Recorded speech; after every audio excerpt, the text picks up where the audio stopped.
I wish the entire human race had one neck, and I had my hands on it."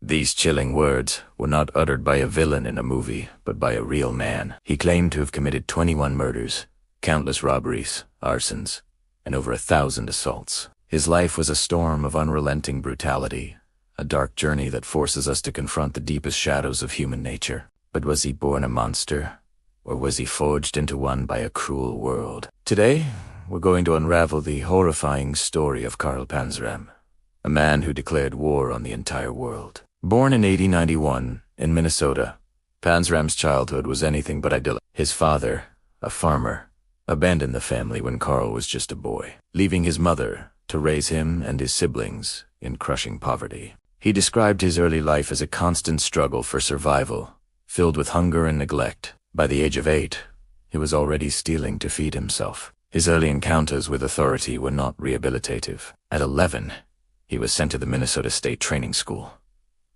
a place he would later call a nursery for crime. He claimed that during his time there, he was subjected to brutal beatings and horrific abuse. It was in these supposed houses of correction where his simmering resentment towards the world began to boil over into a white-hot rage. After being released, he became a vagrant, drifting across the country by hopping freight trains. This transient lifestyle only hardened him. He worked odd jobs, from a railroad laborer to a logger, but his primary occupation was crime. He burglarized homes, committed armed robberies, and served multiple stints in various jails and prisons. Each incarceration seemed to only escalate his violence. He saw the prison system not as a place for reform, but as a crucible that perfected his criminality and deepened his hatred for authority and humanity itself. He felt the world had wronged him at every turn, and he was determined to exact his revenge, one crime at a time. In 1920, using money he had stolen, Panzram bought a yacht he named the Aquista.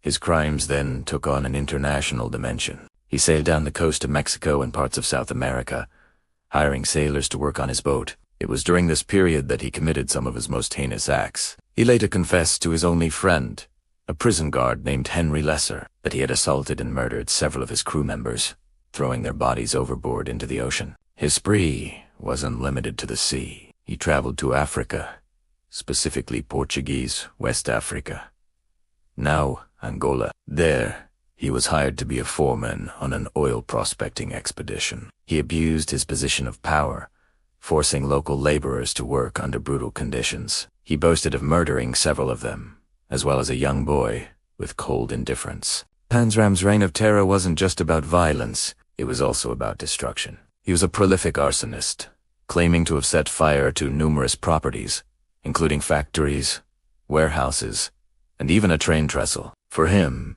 these acts were a form of rebellion, a way to strike back at a society he despised. He saw property and people as mere objects to be destroyed in his personal war. He moved from city to city, leaving a trail of chaos in his wake. In Oregon, he confessed to burglarizing the home of former President William Howard Taft, stealing valuables and a .45 automatic pistol, which he would use in future crimes. His journey of destruction continued across the United States. He never stayed in one place for long, always on the move, always looking for his next victim or his next score. His method was often opportunistic. He would break into homes, not just to steal, but to violate the sanctity of people's lives. He confessed to dozens of burglaries in the Washington, D.C. area alone. The sheer volume of crimes he claimed to have committed is staggering, painting a picture of a man compulsively driven by a need to inflict pain and chaos. He seemed to take a perverse pride in his lawlessness, viewing each crime as another victory against the world that he believed had forsaken him. Panzram's luck finally ran out in 1928.